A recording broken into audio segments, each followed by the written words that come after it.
जय हिंद बच्चों, कैसे हो? उम्मीद करते हैं आप लोग अच्छे होंगे।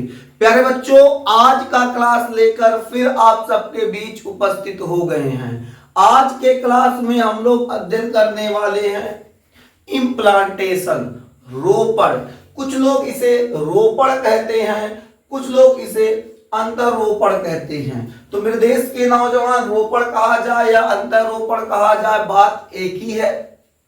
इंग्लिश में इसे इम्प्लांटेशन के नाम से जाना जाता है। इससे पहले आपको पोष कोरक, कोरक पुटी का निर्माण पढ़ा दिया गया है। यदि मेरे देश के नौजवान आप वो क्लास नहीं देखी है तो जाइए उस क्लास को देखकर फिर इस क्लास को देखिए, तो आपको एक क्लास बेहतर समझ में आएगा। मेरे देश के नौजवान, जल्दी से आप लोग कॉपी और पेन लेके बैठ जाइए, क्योंकि बिना कॉपी और पेन के बाबू पढ़ाई अच्छे तरीके से नहीं हो सकता। इसलिए मेरे देश के अच्छे बच्चे, आप लोग जब भी बैठा कीजिए कॉपी और पेन लेके बैठा कीजिए, ताकि आपको जो यहाँ समझाया जाए, जो यहाँ बताया जाए, उसे आप अच्छी तरीके से समझकर कॉपी में नोट कर लें, ताकि रिवीजन के समय आपके लिए लाभकारी सिद्ध हो। मेरे देश के अच्छे बच्चे, सबसे पहले समझते हैं कि ये रोपण क्या होता है, इम्प्लांटेशन क्या होता है। तो मुस्कुराते हुए मेरे देश के नौजवान, आप हेडिंग कर लीजिए रोपण। मुस्कुराते हुए जल्दी से हेडिंग कर लीजिए रोपण, इम्प्लांटेशन। मेरे देश के अच्छे बच्चे, अगर बात किया जाए रोपण की, तो रोपण पूर्ण रूप से कोरक पुटी पर डिपेंड है। किस पे डिपेंड है मेरे देश के अच्छे बच्चे? तो कोरक पुटी पर। अब कहेंगे मास्टर कोरक पुटी क्या है? तो इससे पहले वाले क्लास में पढ़ाया गया है। यदि आप कोरक पुटी नहीं जानते, कोष कोरक नहीं जानते, जोना पेलुसिडा नहीं जानते, तो मेरे देश के अच्छे बच्चे उस क्लास को देखिए सबसे पहले, उसके बाद इस क्लास को देखिए, तब जाके एक क्लास आपको बेहतर समझ में आएगा। तो बात करें अगर रोपण की, बात करें इम्प्लांटेशन की, तो इम्प्लांटेशन होता क्या है? इम्प्लांटेशन बाबू पूर्ण रूप से डिपेंड किस पे है? कोरक पुटी पर डिपेंड है। इम्प्लांटेशन पूर्ण रूप से कोरक पुटी पर डिपेंड है। यानी मेरे देश के नौजवान, जो कोरक पुटी होता है, जो कोरक पुटी है, जब गर्भाशय की भित्ति पर जाके स्थापित हो जाएगा, चिपक जाएगा, उस क्रिया को हम लोग इम्प्लांटेशन कहते हैं। जैसे ये है बाबू कोरक पुटी, ये है गर्भाशय की भित्ति। कोरक पुटी नागिन डांस करते हुए जाके गर्भाशय की भित्ति पर चिपक गया। इस क्रिया को हम लोग इम्प्लांटेशन कहते हैं। इस क्रिया को हम लोग क्या कहते हैं? इम्प्लांटेशन कहते हैं। यानी हम लोग कह सकते हैं कोरक पुटी का गर्भाशयी भित्ति पर स्थापित होना ही रोपण कहलाता है। कोरक पुटी का गर्भाशयी भित्ति पर स्थापित होना ही रोपण कहलाता है। यह है गर्भाशयी भित्ति। गर्भाशयी भित्ति का मतलब होता है गर्भ, जो मादाओं का गर्भ होता है, बच्चादानी होता है, उसकी कई भित्तियां होती हैं। पढ़ाया गया होगा पेरीमेट्रियम, मायोमेट्रियम, इंडोमेट्रियम। तो जो इंडोमेट्रियम होता है, इंडोमेट्रियम पर जो कोरक पुटी होता है, ऐसे ऐसे ऐसे ऐसे जाके चिपक जाता है, स्थापित हो जाता है। इसी क्रिया को हम लोग रोपण कहेंगे। इसी क्रिया को हम लोग क्या कहेंगे? रोपण कहेंगे। तो मेरे देश के नौजवान, जल्दी से लिख लीजिए, फिर आपको थोड़ा और समझाने का प्रयास कर देते हैं। तो बात करें रोपण की, तो रोपण क्या हो जाएगा? तो लिख लीजिए बाबू, इसकी परिभाषा लिख लीजिए, इसकी परिभाषा। कोरक पुटी का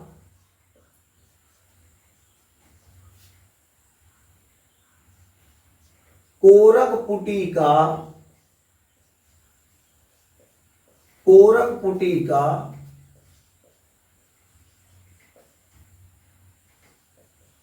गर्भाशयी भित्ति पर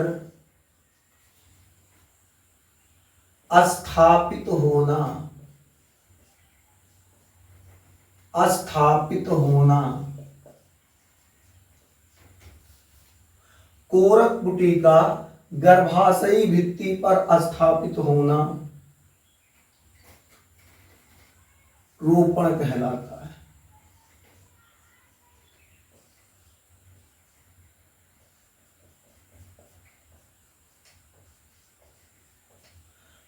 कोरक पुटी का गर्भाशयी भित्ति पर स्थापित होना रोपण कहलाता है।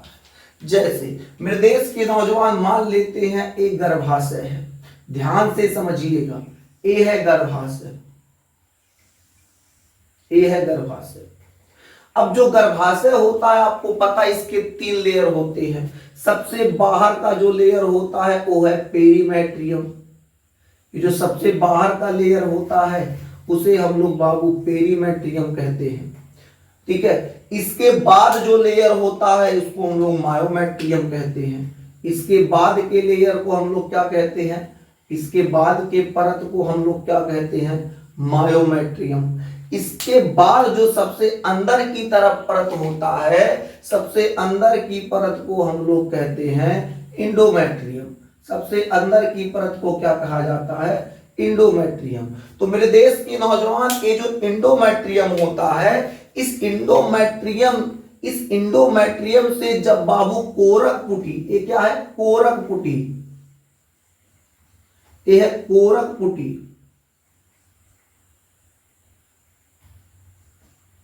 तो ये जो कोरक पुटी है बाबू जब जाके गर्भाशय के इंडोमेट्रियम के साथ चिपक जाएगा, इंडोमेट्रियम में स्थापित हो जाएगा, तो इसी क्रिया को हम लोग बाबू रोपण कहेंगे, इम्प्लांटेशन कहेंगे। इसी क्रिया को हम लोग क्या कहेंगे, रोपण कहेंगे। तो रोपण क्या होता है तो देख लीजिए, कोरक पुटी का गर्भाशयी भित्ति पर, कोरक पुटी का गर्भाशयी भित्ति इंडोमेट्रियम, तो कोरक पुटी का गर्भाशयी भित्ति पर क्या होना, स्थापित होना, यानी चिपक जाना, पहुंच जाना। इस क्रिया को हम लोग क्या कहते हैं बाबू, रोपण कहते हैं। क्या कहते हैं, रोपण कहते हैं। यानी जो गर्भाशय होगा, गर्भाशय की भित्ति से कोरक पुटी जब बाबू जाके चिपक जाएगा, इसी क्रिया को हम लोग रोपण कहेंगे। क्या कहेंगे, रोपण। अब गजब की बात यह है, रोपण की क्रिया बाबू, जो रोपण होता है, इम्प्लांटेशन होता है, इम्प्लांटेशन की क्रिया निषेचन के 7 दिन बाद होता है। इस बात को एकदम दिमाग में ठूस लीजिएगा, ठूसने का मतलब बैठा लीजिएगा। जो इम्प्लांटेशन की क्रिया होती है निषेचन के 7 दिन बाद होती है। कब होती है, निषेचन के 7 दिन बाद होती है। तो मेरे देश के नौजवान इसे नोट कर लीजिएगा पॉइंट करके। क्या नोट करेंगे, इम्प्लांटेशन की क्रिया, इम्प्लांटेशन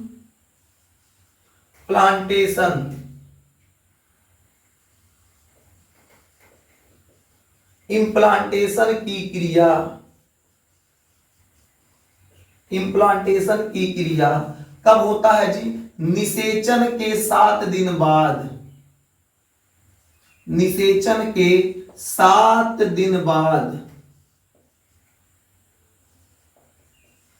निषेचन के 7 दिन बाद। कोई कहेगा निषेचन हो गया तुरंत इम्प्लांटेशन हो जाएगा, तो ना बाबू, तुरंत नहीं होगा। होगा कब, निषेचन के 7 दिन बाद। निषेचन के 7 दिन बाद इम्प्लांटेशन की क्रिया होती है। इतना बात याद रहेगा, बोलिए मेरे देश के नौजवान, क्या इतना बात याद रहेगा?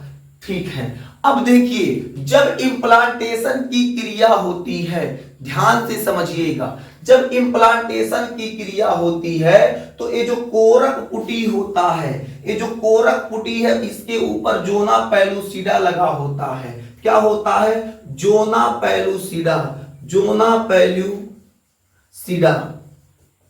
ये जो जोना पेलुसिडा होता है बाबू, इम्प्लांटेशन के बाद धीरे धीरे ये समाप्त हो जाता है। या ये समाप्त होने लगता है।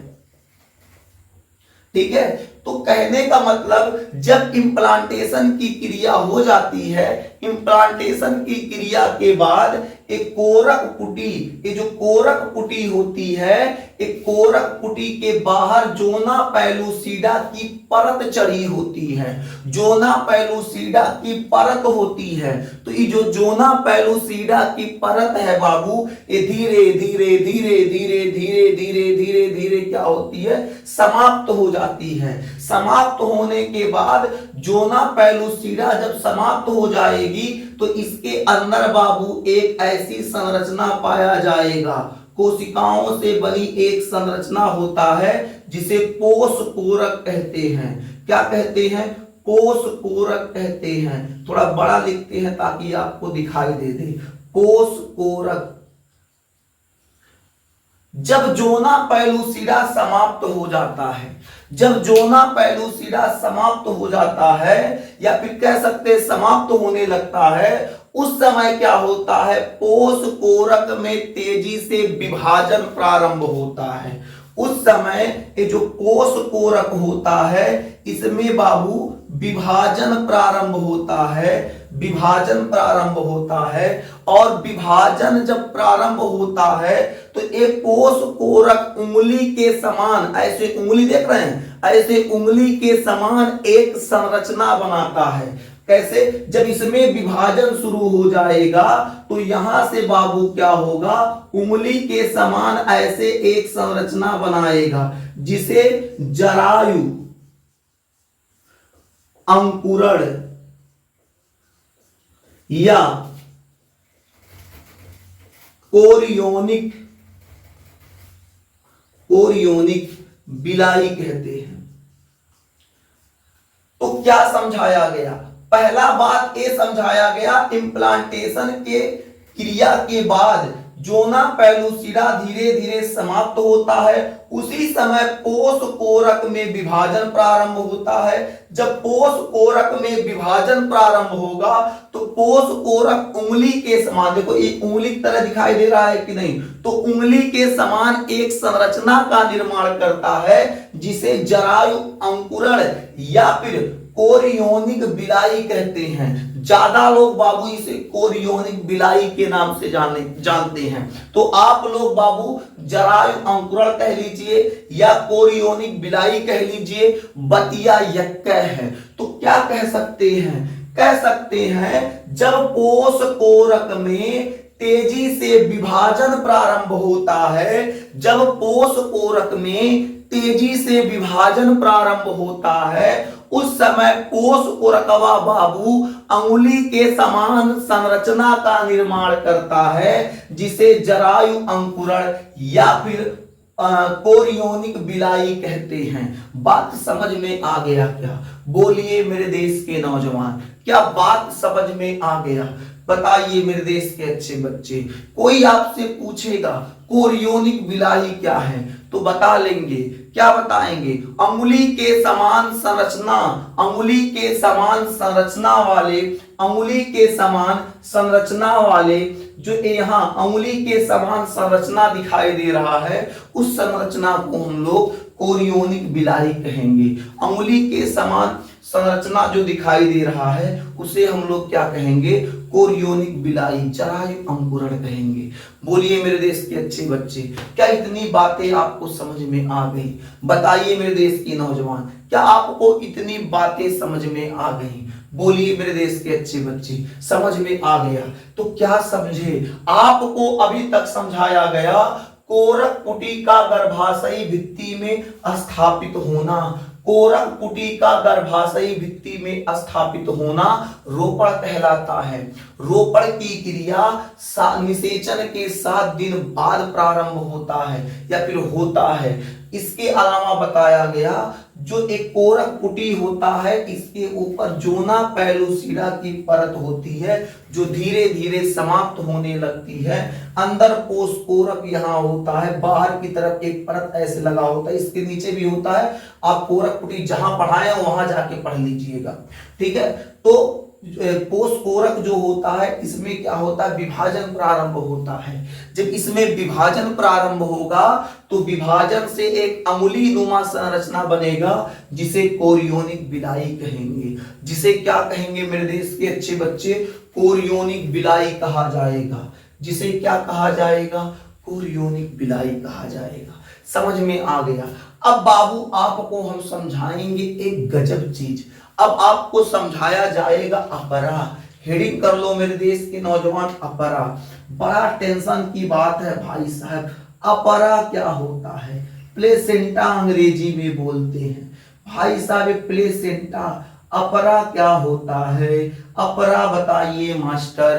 तो अपरा हम बताएंगे मेरे देश के नौजवान। देखिएगा, ये देखिए एक कोरियोनिक बिलाई है, उंगली नुमा संरचना कोरियोनिक बिलाई, और ए है बाबू इंडोमेट्रियम का परत। तो जो कोरियोनिक बिलाई होता है और ए इंडोमेट्रियम, अब इंडोमेट्रियम और वहां कुछ ब्लड की नसें होंगी, ब्लड वाहिनियां होंगी, रुधिर वाहिनियां होंगी, ब्लड की नसें होंगी। तो यहाँ ब्लड की कुछ नसें पाई जाएंगी। और ए देखिए बाबू, ए आपका है कोरियोनिक बिलाई, यानी कोरियोनिक बिलाई। ध्यान दीजिए, इसको रख लेते हैं। ए है कोरियोनिक बिलाई और ए क्या है बाबू, गर्भाशय भित्ति में उपस्थित रुधिर वाहिनियां। कोरियोनिक बिलाई, कोरियोनिक बिलाई, रुधिर वाहिनियां, कोरियोनिक बिलाई, रुधिर वाहिनियां। जब ये दोनों आपस में जब मिलती हैं तो इस मिलन वाले स्थान को, यही मिल रही हैं, तो इस मिलन वाले स्थान को बाबू हम लोग अपरा कहते हैं।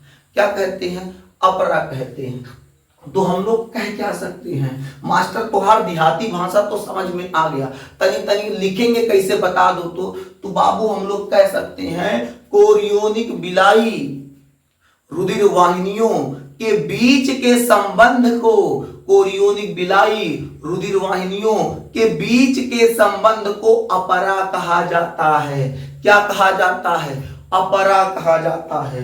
तो मेरे देश के अच्छे बच्चे नोट कर लो। तो क्या नोट करोगे, नोट करोगे कोरियोनिक बिलाई,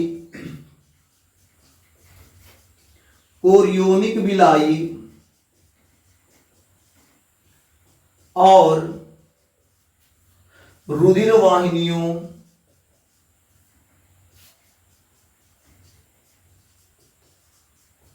कोरियोनिक बिलाई और रुधिर वाहिनियों के बीच के संबंध को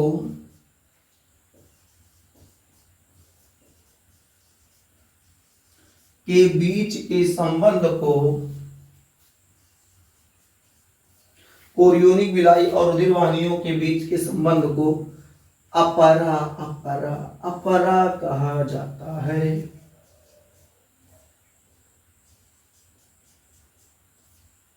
क्या कहा जाता है, अपरा कहा जाता है। क्या कहा जाता है, अपरा कहा जाता है। इतना बात याद रखिएगा। अपरा क्या होता है, तो कहेंगे कोरियोनिक बिलाई रुधिर वाहिनियों के मध्य के या बीच के संबंध को अपरा कहा जाता है। इनके बीच के संबंध को क्या कहा जाता है, तो अपरा कहा जाता है, अपरा कहा जाता है। याद रखिएगा यहां तक। मेरे देश के नौजवान यहां तक नोट कीजिए, फिर अपरा के आगे आपको पढ़ा दिया जाए। जल्दी नोट कीजिए, जल्दी।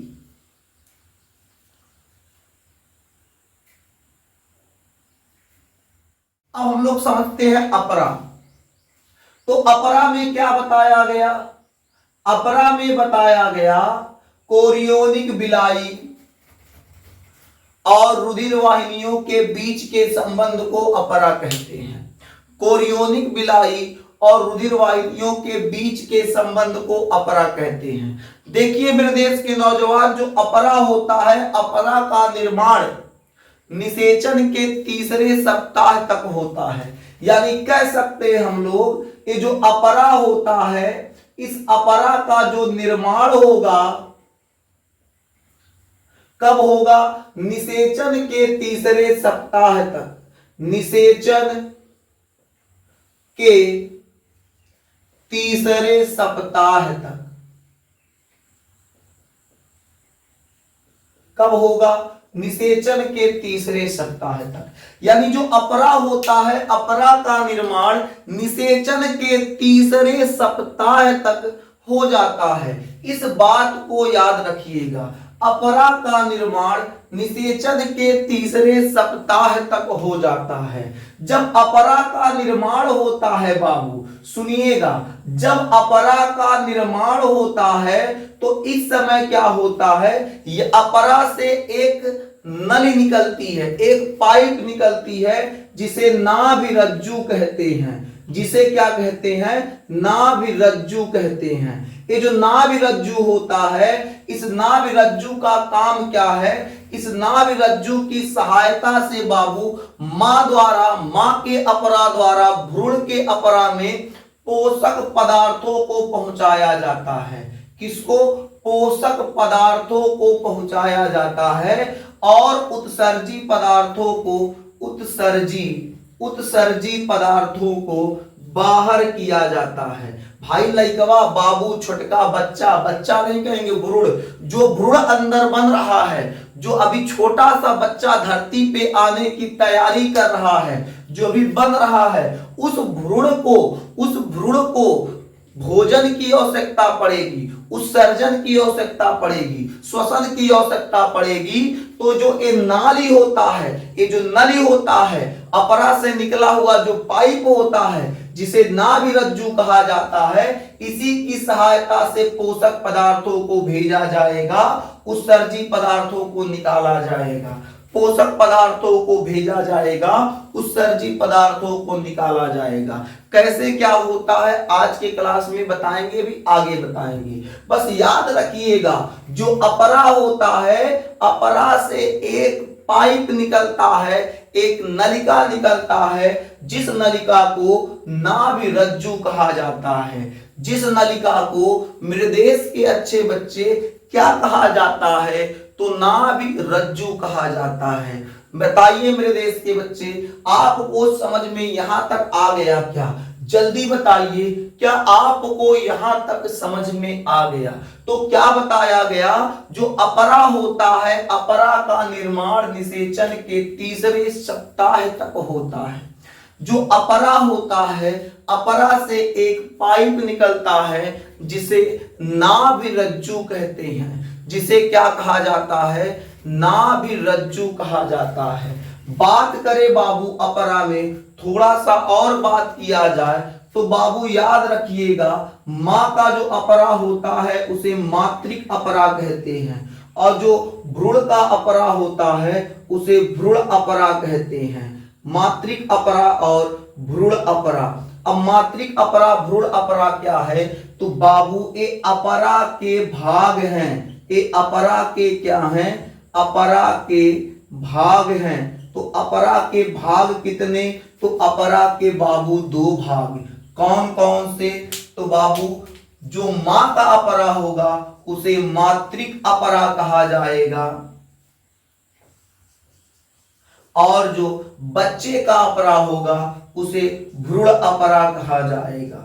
क्या कहा जाएगा, भ्रूण अपरा। तो अपरा के कितने भाग, अपरा के दो भाग। कौन कौन से, मातृक अपरा, भ्रूण अपरा। मातृक अपरा, भ्रूण अपरा। मातृक अपरा, भ्रूण अपरा का कार्य क्या होता है, देखिए मेरे देश के नौजवान, जो मातृक अपरा होगा, जो मातृक अपरा होगा, इनके रुधिर वाहिनी,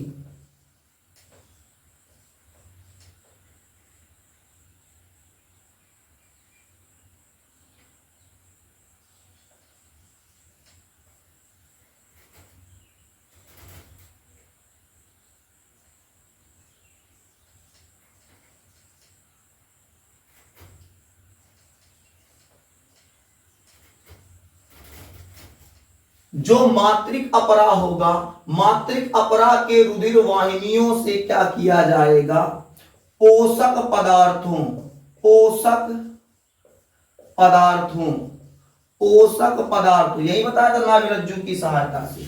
तो जो मातृक अपरा होगा, रुधिर वाहिनियों, जो मातृक अपरा होगा उनकी रुधिर वाहिनियों से पोषक पदार्थों तथा ऑक्सीजन को ग्रहण किया जाएगा। पोषक पदार्थ तथा ऑक्सीजन को ग्रहण किया जाता है। ध्यान से समझना मेरे देश के नौजवान, ये जो मातृक अपरा होता है, मातृक अपरा के रुधिर वाहिनियों से, रुधिर वाहिनियों का मतलब जो ब्लड के नस होते हैं, तो मातृक अपरा का रुधिर वाहिनी कहां मिलेगा, तो मिटा दिए। जो गर्भाशय की भित्ति होती है वहां रुधिर वाहिनियां होती है, वहीं से। तो मेरे देश के नौजवान, मातृक अपरा के रुधिर वाहिनियों से पोषक पदार्थ, पोषक पदार्थ का मतलब है जो बच्चे के जीवन बनाने के लिए, जो बच्चे को आगे बढ़ाने के लिए, उसके विकास के लिए जरूरी पदार्थ है, जो कह सकते हैं जरूरी भोजन है, उन पदार्थों को पोषक पदार्थ, अच्छे अच्छे पदार्थों को क्या किया जाएगा, मातृक अपरा जो है उनके रुधिर वाहिनियों से पोषक पदार्थ और ऑक्सीजन को क्या कर लिया जाता है, उसको ग्रहण कर लिया जाता है। और भ्रूण के रुधिर वाहिनियों में, भ्रूण के रुधिर वाहिनियों में इसको क्या किया जाता है, छोड़ दिया जाता है। यानी भाई जो भ्रूण बन रहा है उसको पोषक पदार्थों की आवश्यकता पड़ेगी, श्वास की आवश्यकता पड़ेगी, तो इसके लिए मातृक अपरा के रुधिर वाहिनियों से पोषक पदार्थों तथा ऑक्सीजन को ग्रहण कर लिया जाएगा, खींच लिया जाएगा और उसको ले जाके जो भ्रूण है, भ्रूण की रुधिर वाहिनी में पटक दिया जाएगा। अब क्या होगा, बच्चा अच्छे से पोषक पदार्थ ग्रहण कर लेगा, ऑक्सीजन पा जाएगा तो श्वसन कर लेगा। इसके बाद जब बच्चा जो भ्रूण बन रहा है श्वसन कर लेगा तो पोषक पदार्थ खाएगा तो कुछ उत्सर्जन भी करेगा, श्वसन क्रिया करेगा, ऑक्सीजन लेगा तो कार्बन डाइऑक्साइड भी फेंकेगा। अब इसको क्या किया जाता है, तो जब बच्चा बाबू अपना कार्य कर लेगा तो फिर क्या करेगा, ये जो भ्रूण अपरा की रुधिर वाहिनियां हैं इनमें से क्या किया जाता है, भ्रूण के रुधिर वाहिनियों में होता क्या है, इसमें क्या करेगा, भ्रूण जो है उसमें उत्सर्जी पदार्थ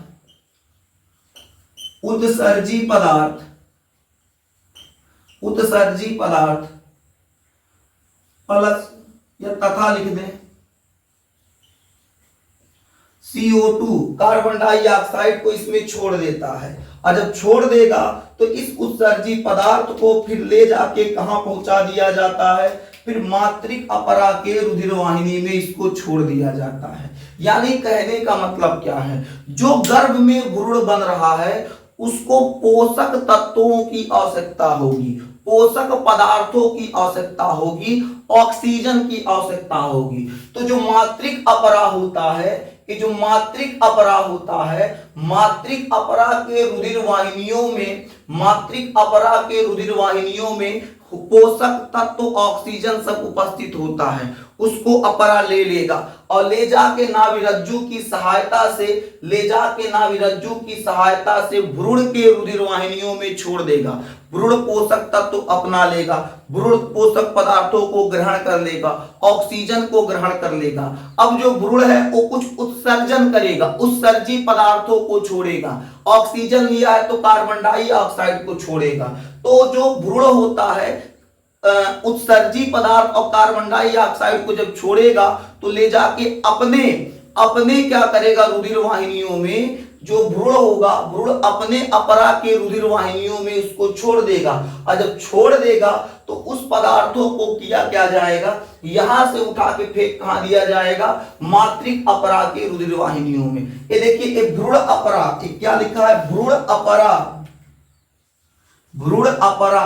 ये भ्रूण अपरा के रुधिर वाहिनियों में, ठीक है ना, भ्रूण अपरा के रुधिर वाहिनियों में। इतना बात समझ में आ गया। तो याद रखिएगा जो मातृक अपरा का रुधिर वाहिनी होता है वहां से पोषक पदार्थों और ऑक्सीजन को ग्रहण किया जाता है, उसको ले जाके भ्रूण अपरा के रुधिर में छोड़ दिया जाता है। जो भ्रूण होता है पोषक पदार्थों और ऑक्सीजन को ग्रहण कर लेता है। जब वो भ्रूण उत्सर्जन करता है तो उत्सर्जी पदार्थ और कार्बन डाइऑक्साइड को वो अपने अपरा के रुधिर वाहिनियों में छोड़ देता है और वहां से कहां पहुंच जाएगा, मातृक अपरा के रुधिर वाहिनियों में। फिर मां अपना उसको एडजस्ट कर लेती है।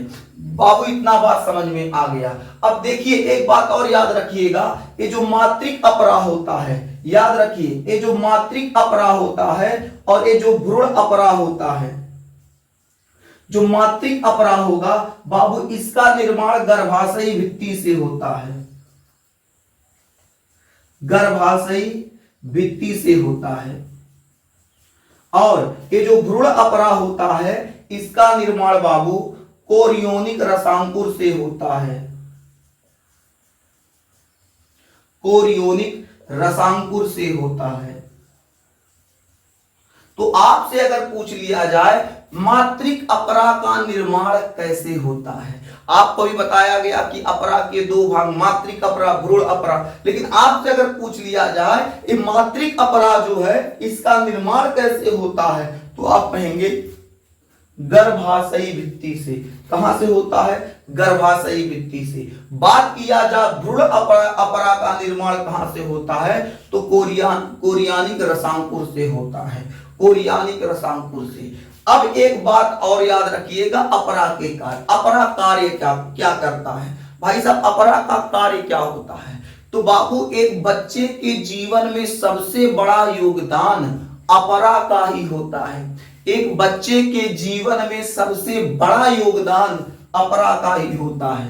अपरा बच्चों को, जो बच्चा बन रहा है, जो भ्रूण बन रहा है, उस भ्रूण को काफी सुरक्षा प्रदान करता है। एक प्रकार से आप जानिए उस भ्रूण का सुरक्षा कवच होता है, पूरा अपरा देखभाल करता है, एक सिक्योरिटी का काम करता है। समझ में आया कि नहीं? जैसे अगर कोई वायरस, बैक्टीरिया और तमाम चीज, कोई रोग अंदर प्रवेश कर रहा है तो अपरा क्या करता, उससे उस भ्रूण की सुरक्षा करता है। जैसे डिप्थीरिया हो गया, चेचक हो गया, खसरा हो गया, कई प्रकार के बीमारियों से क्या करता है, ये रक्षा करता है। तो ये हो जाएगा अपरा का कार्य। ऐसे सुन लीजिए, ये हो जाएगा अपरा का कार्य। तो अपरा का कार्य क्या हो जाएगा? डिप्थीरिया, चेचक, कई बीमारी जो होता है उससे क्या करता है, भ्रूण को रक्षा प्रदान करता है।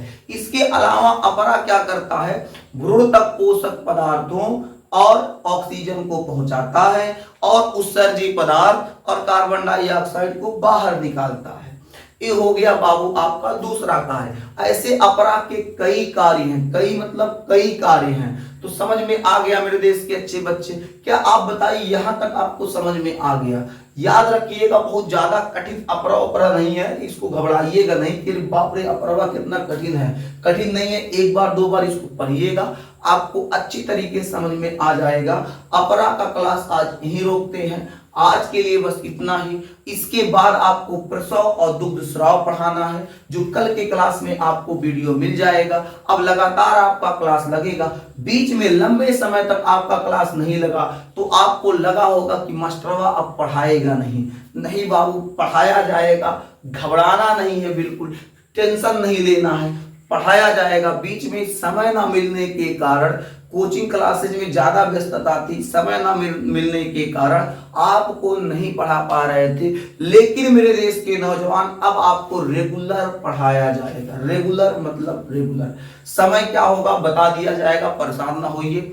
अभी इंटर का जो टाइम है, ऑनलाइन टाइम जो आपका क्लास लग रहा है, इसका टाइम चेंज किया जाएगा। मॉर्निंग के सुबह 6 बजे था, अब आपका जो टाइम होगा शाम को रखा जाएगा। पहले एक क्लास अपना देख लीजिए, फिर आपको कल के क्लास में बता दिया जाएगा टाइमिंग क्या रहने वाला है। आज के लिए बस इतना ही, फिर मिलेंगे आपसे अगले क्लास में। तब तक के लिए जय हिंद।